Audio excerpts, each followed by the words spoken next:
Well, as you are aware, Imo State government has been on the news for bad reasons since the inception of Governor Hope Uzodinma's led administration.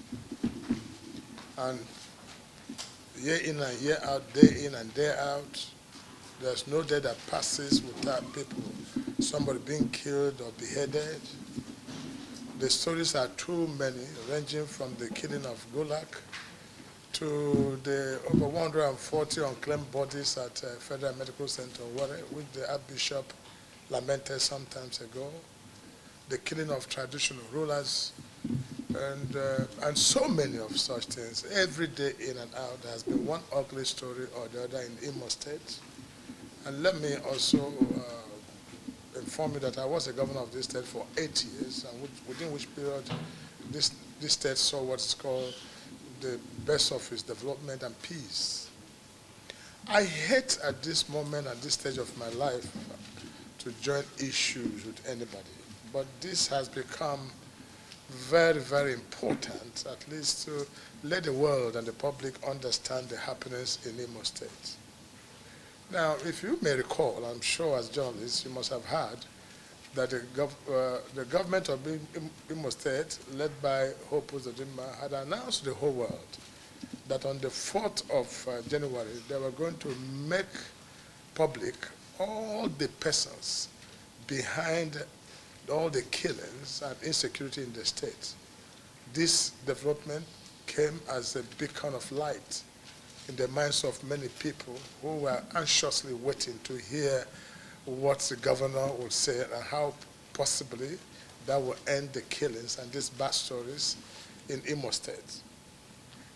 2 days before the time, one of his aide or commissioner came up at social media, I think, or press release, and mentioned my name and Ugumba Uchenwosu, my in-law. Then that was about 3 days ago. And only yesterday, being the 4th, for the governor to come out again and say that he is not going to call any name, that he will allow the police, security agencies to do their work and arrest the people. You can see this highest level of inconsistency. And so this government, simply put, my dear, is a government that lies a lot and deceives a lot. So it's a government of lies and deceit. At every given time, this gentleman has lied on every issue and with his smart way of deceiving people. Now, where do we stand? The governor is saying on one side that he will no longer mention the names, and his commissioner already 2 days ago mentioned some names. So this is the kind of things you see every day. But what shocked me actually was that while the whole world was expectant to hear finally who killed Gulag, finally who are responsible for killing of traditional rulers, and thousands of people killed in Imo State, only for this man to trivialize the matter and didn't talk about it, which is the main point of why we're all waiting to hear from the governor.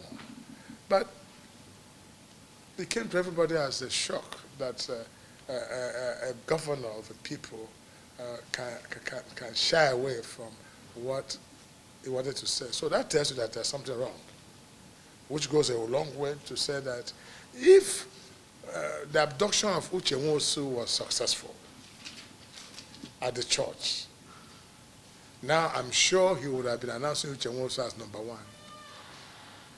So when that failed, and it's obvious that his plans has failed, then he quickly reverted and said, well, let's let the police do their job.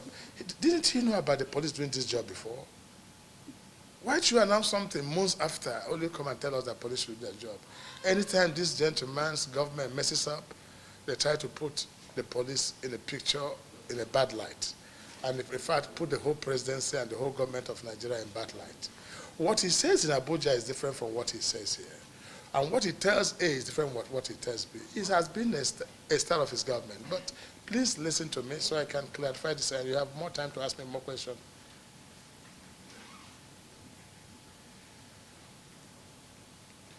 My integrity is not in question. My reputation is not in question. The governor himself have never said that anybody was responsible. He never said that.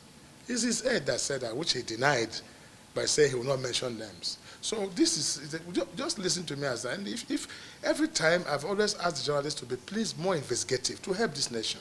It's not about me. It's not about my son-in-law. It's about the people of Imo State. It's about the image of Federal Republic of Nigeria. It's about perception of the government under which we find ourselves, the APC government. So listen to me carefully. So I can now reveal to you, he has made his state of, what you call a state of state address, or what you call stakeholders address. Listen to me so I can clarify these matters to you. It won't take some few minutes. Let the word hear and hear it clearly.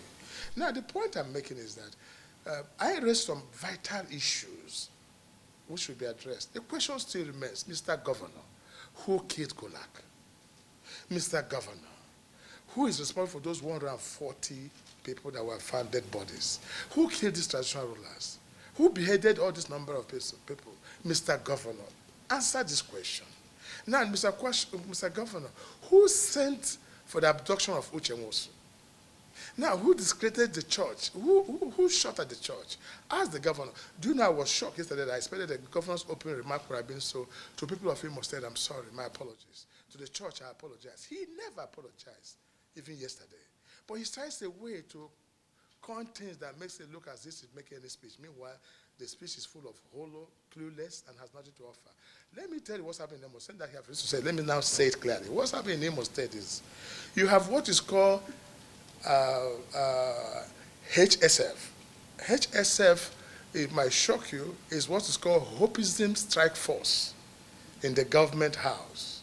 And this strike force comprised of Army, which he never got from the Chief of Army Staff, comprised of Air Force, which he didn't get from Chief of Air Staff, comprised of the police, comprised of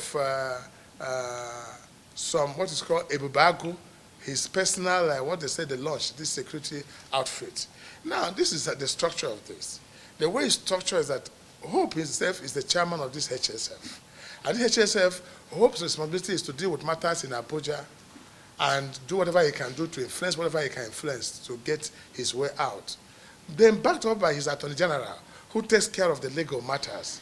And they have some people in the judiciary they work with on whenever they strike. Then the Shaba, who is the chairman of the strike force, who is the CSO. And then his SA, who is the Chinasa, who is in charge of Ebebago. This is how the strike force move. They move day and they move night. And they have a hotel where they meet. Do you know, revelations have now shown that those criminals that they arranged to implicate Uche Nwosu were actually gotten from Delta and brought to government house of Imo State.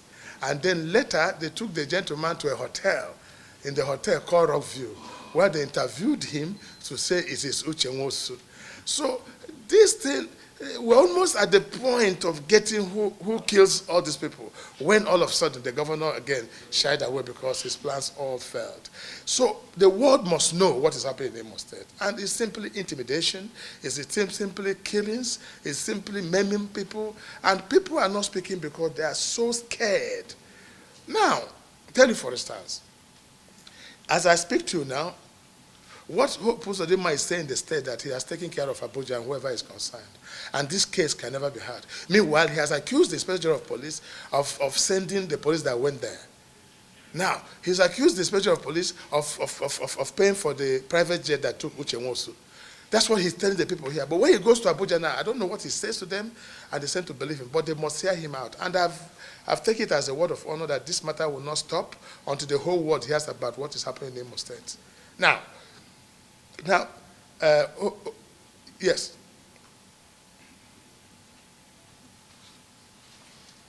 But again, what do I tell you? I say, this governor lies a lot. How can a governor say he doesn't have his CSO? Go and check the record. He has a CSO called Shaba. And Shaba right now is with the police. He's been in police custody for 4 days.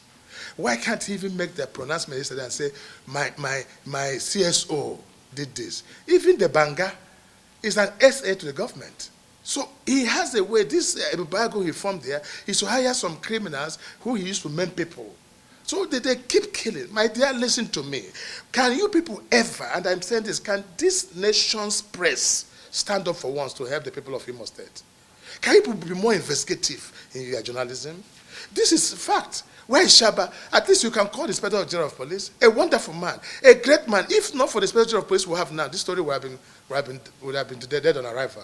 He saw the governor rose to go and meet the president. What did he go there for? That's the start he started. But I know President Buhari, whom I know, cannot support evil. So this story must expose everybody, and the nation will know this world will know who is the killer. And whoever emerges in this case is the person who killed Gulag, is the person who killed those 140 people, and it's the person causing the whole mayhem in Imo State. Can't you even ask yourself, wherever this gentleman has gone, he has caused crisis. Since after the Anambra election, have you had any killing? Since even the 26th thing that happened now after abducting Uche, and those strike force being arrested by Abuja now, have you heard about anything? This man is painting the image of army, image of police, image of Buhari, painting them bad. And he comes here and tells a different thing. This man, the world must know. It's not about me. This is like diversionary. What is Rochas? What do I need in Imo State? What will be my interest? How does that enhance what I want to do? So you people must, and I challenge you, the press, all of you. Because what we are saying is the image of this country. By now, both American embassy, Chinese embassy, all the embassies in the world, and Human Rights International should hear about this matter. But we're keeping the image of our country low so that nobody hears about this matter. But we're asking you people to address this issue. And I hope IG, this great man, that I think has been on this matter, will now make a press conference. And it will bring, if you don't hear that Hope Uzodinma was responsible for the abduction of Uche and setting up a strike force, then never you believe me again. I'm saying this with all my strength in me. If anybody is saying that it was a diversion or a distraction or whatever, it's not surprising. And coming from Rochas, one wouldn't be surprised. He's alien to accountability. He doesn't know what it means. It's not in his lexicon. It's not in his dictionary. For 8 years he was in office. He never gave account to anybody. So he wouldn't understand what happened yesterday, because he certainly doesn't know what it means to be accountable to the people who have elected you. And that was what the governor did. A very, very wonderful thing, which has been his tradition since he came into office. And more people appreciate it. So I wouldn't want to join issues with a man who is obviously ignorant of what democracy means. He doesn't understand what it means, and he will never understand it, because he believes that democracy is about himself, his family, his cronies, and appropriating the powers and wealth of a state to himself. And so he wouldn't understand that somebody has come with a change that gives a regular account of what he has done or what he's doing to the people. And the governor brought a document where he listed his projects, and he told the people of Imo State, the leaders who were there and the Imo people who were there, I'm giving you this document so that you go home with it. By this time next year, look at the projects we have said we have done or the ones we say we will do. If there's anyone that is not correct, you come back to me and remind me that this one is said is not. That's accountability. And everybody is applauding it, and somebody is saying something contrary, which is expected from a man who is a stranger, complete stranger to democracy. His government was an aberration. It was a miscarriage that nobody expected that such misfortune could ever befall Imo State, to have a man who is completely ignorant about what democracy is all about to preside over the affairs of the state. And God saved Imo State, because he almost converted Imo State into a dynasty. So that's his idea of democracy. He doesn't understand what it means. So he deserves pity. He deserves, we need to pity him, because practically he's living in his own world, a world of aristocracy, a world of dynasty, a world of non-accountability to the people, and so on and so forth. So that is enough for that. Then when he said the whole world was disappointed and shocked that the governor didn't name the killers of those he wants to call. Again, I thank God this thing was live, aired live in 3 major channels. And I think the applause that greeted the governor's wisdom in deciding not to name those suspected to be behind the killings, the applause was overwhelming, and you saw it yourself. And people applauded him because they saw in it the wisdom that he didn't name anybody. Because if he had done that, the same people would have come and said, you have already found us guilty before a public court. So what is the point? We can't get justice. The governor, in well-informed wisdom, divinely guided, said he was confident that the security agencies were on top of the investigation and they were doing a good work. And so he wouldn't want to preempt their investigation. That's why he decided not to name anybody. But rather, he wanted them to complete their investigation. And he believes that given the rate they are going and the proficiency and the efficiency of their investigation that he could see, that it won't be long before suspects will be arraigned in court. So, and people were very, very happy and applauded him. So why is somebody complaining? You know, there's this saying in Igbo land that when dry bone is mentioned, old men get jittery. So why is somebody so paranoid about naming or not naming? Does he have anything to hide? Is it that he was expecting that he would be named, and so he now feels a relief and wants to turn the thing around and to say, okay, he didn't name anybody, therefore he's this or that.